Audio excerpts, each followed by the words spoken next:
I had had spontaneous out of bodies after my my first near death experience. They would just happen spontaneously. And they heard about this. So they being the military.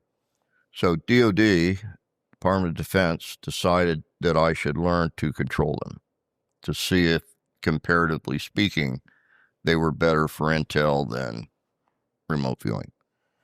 So they found the guy who is best at it, and that was Robert Monroe at the Monroe Institute. So they made a deal with him. I would work with him in the lab on long weekends, and he would teach me to control my out of bodies.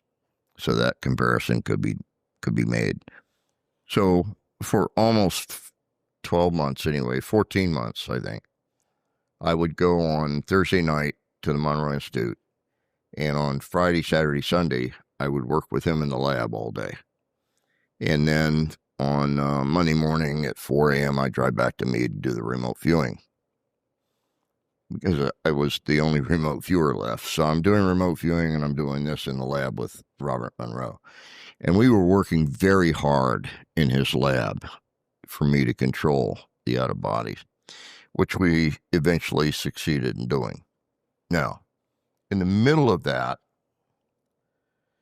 DOD sends some people to the lab. At least that's the word I got. I'm in the black box sleeping to recover from working all day. We would work 15-hour days in the lab. So I'm taking a nap. He woke me up and he said, I have some people here from DOD. They've given me a target. It's in an envelope. It's in my shirt pocket. And I have a list of GPS coordinates. My first assumption is GPS, it's normal target.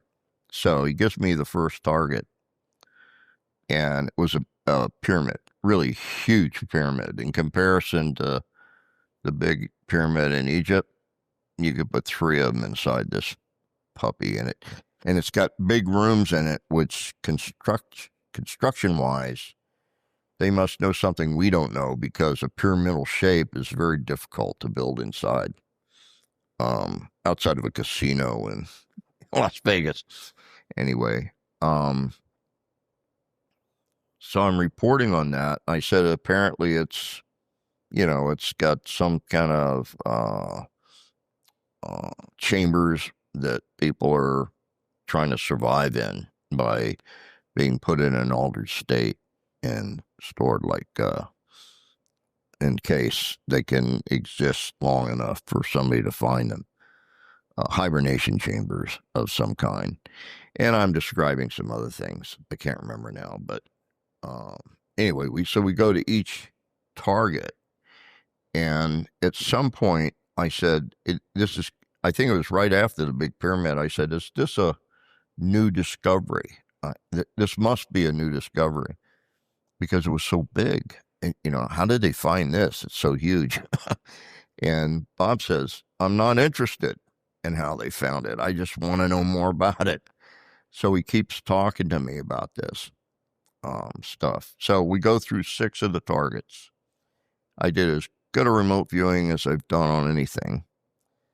And in the next to the last target, I said something about the sun looked funny. And he said, I'm not interested in the sun. I'm interested in the GPS location I just gave you.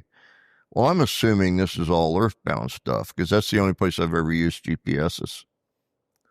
And I couldn't do the 7th target because I was exhausted by then.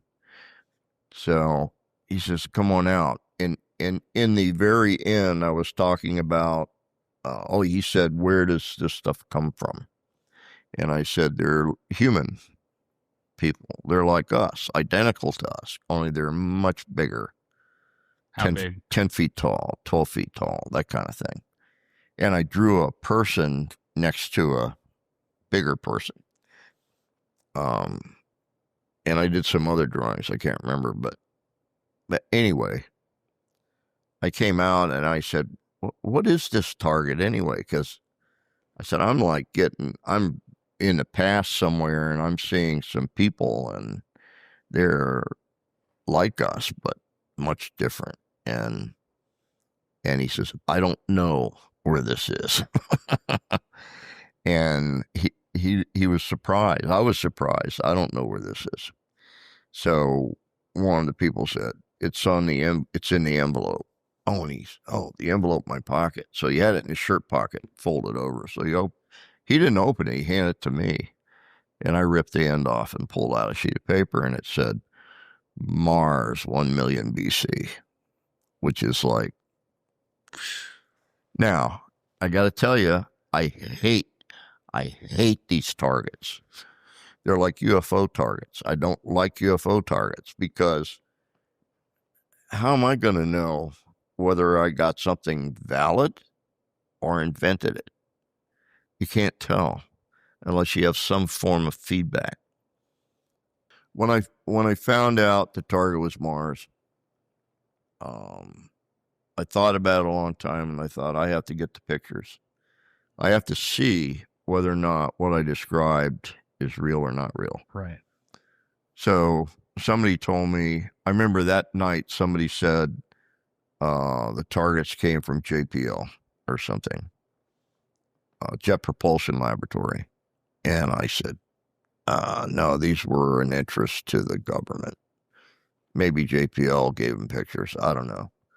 But I said, next time I'm in California, I'm going to JPL and get my own copies of the pictures. That's the kind of guy I am. Of the coordinates. Yeah. And my feeling was, hey, my taxes take these pictures, so they're going to give them to me or explain why not. So I had the actual card the coordinates were written on. So I drove over to JPL, and I went in the room where they have all the photographs and stuff. And he said, how can I help you? The guy at the desk. I said, I'm looking for pictures of these coordinates, and I want copies of the original negatives. And he just looked at the card, and he said, oh, that's the old city on Mars. And he turned around and pulled a drawer open and gave me a packet. That's how hard it was. Get out of here. Yeah. I'd give you a copy of the pictures before you leave. Really? Yeah. I would love that. That's amazing. Uh-huh. Oh, my goodness. Piece of cake. Incredible. And I actually saw what I had described. It was like, whoa, wow. Incredible. It's very cool. Now, there's one picture there. I got to tell you, it bothers me a lot. And the reason why, it's an impact crater. And there's shadow lines around the impact crater. And I asked the guy at JPL, I said, how high do you think the walls are in that impact crater? And he said, probably around 2,500 to 3,000 feet. And I said, wow, well, there's something on the edge of the impact crater couldn't be there then. Because if the impact had actually occurred after it, it would have blown it out of the box. The shadow around the impact crater is very small.